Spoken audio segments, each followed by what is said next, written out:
मार्केटमध्ये जर टिकून राहायचं असेल तर आपल्याला कंटिन्युटी आणि डिसिप्लिन ह्या 2 गोष्टी असणं खूप आवश्यक आहे. नमस्कार मंडळी, मी भक्ती स्वागत करते तुमचं आजच्या मिनी ब्लॉगमध्ये. तर आज आहे शुक्रवार. सकाळी मार्केटमध्ये कॉल साईडला चांगला मोमेंटम होता, पण माझी सायकॉलॉजी आणि ॲनालिसिस अजून तेवढा स्ट्रॉंग नाही आहे, कारण मी लर्निंग स्टेजमध्ये आहे आणि त्यामुळे मी ह्या मोमेंटमला कॅच करू शकले नाही. पण 2 गोष्टी मी नेहमी फॉलो करण्याचा प्रयत्न करते. कोणताही प्रीमियम हा हाय व्हॅल्यूवरती बाय न करणे आणि रिस्क मॅनेज करण्याचा प्रयत्न करणे आणि स्वतःचा सेटअप तयार झाल्याशिवाय मी कधीही एंट्री घेत नाही. त्यामुळे ॲज अ लर्निंग ट्रेडर माझा प्रयत्न असतो की प्रॉफिट कमी झाला तरी चालेल, पण लॉस मिनिमम ठेवणे.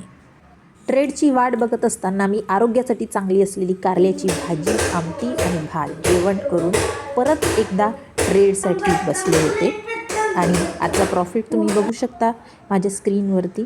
आणि भेटूया आपण नेक्स्ट ब्लॉगमध्ये. Bye bye.